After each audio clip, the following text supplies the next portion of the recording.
day after my 14th birthday, Harland and Wolf. That's where you worked in Belfast. My dad got me my start, then my brothers after me. You could hear the noise from where we lived, but nothing prepared you for the size of the place. They put me to work on 4-1. That's what we called her. We knew she'd be the largest passenger ship in the world, but we didn't call her Titanic then. I was there from the beginning.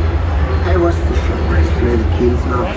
They set big wooden blocks on the slipway to start with, then the keel at top of it, like a backbone, and the frames attached to that, like a skeleton. Workshops everywhere. It took weeks to find your way around. The workshops for every trade you ever heard of. Painters, sailmakers, coppersmiths, boiler makers, cabinet makers. I even learned a little bit of French polishing off them. Harland was just a fine place to work, but dangerous. Every ship cost a life, and there'd be lots of injuries besides. I was in the engine works for a while. Very well equipped it was. That's where we built the triple expansion engines. 2 of them, each as high as a 3-story house.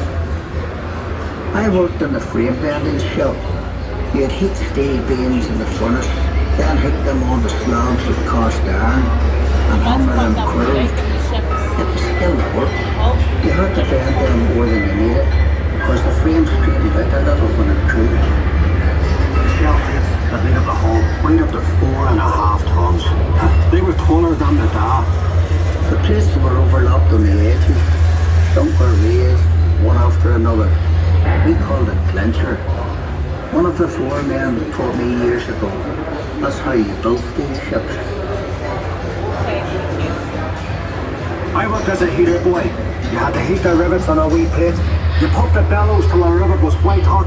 Then you get a hold of it with your tongs and throw it up to the catcher. And he put it in the hole in the plate to hold her up.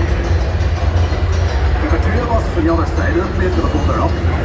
We had to hammer the rivet so it filled the hole before it turned dull red.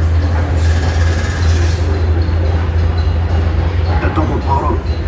That's a wee space we call the tanks, made up of steel plates. The rest of the rivet squad all had to fit into that gap.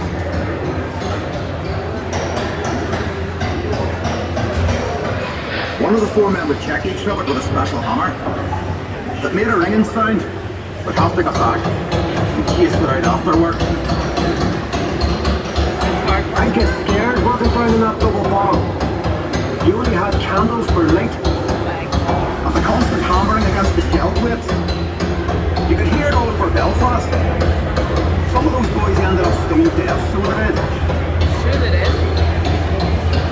We were paid 31 bob a week. The heater boy and catcher got 16 bob. But we all worked the same 54 hours.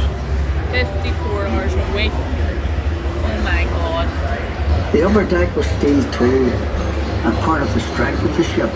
There's no straight lines on a ship, and when you look down the weather deck, you can see the sheer of her hull, but stopped her reflection at sea. The stern frame had to be strong enough to take the rudder turning in heavy seas. You'd have all these timbers and guy wires to steady the frame, and men scurrying around like ants underneath. When we came to launch day, I was torn between pride and fear. The standing ways were coated in tallow, train oil and soft soap. So the ship would slide when they shifted her weight off the blocks. That was the most dangerous part. When the shipwrights were knocking away the last props. They were under compression, you see, and the sliding ways would be released by the hydraulic trigger. 100,000 people watched the launch. Some paid a bob to sit in the reserved seating. There were extra trams laid on. Then we all went off to the pub to wish her well. Ach, you were proud to be an island on that day. And Titanic was the pride of Belfast.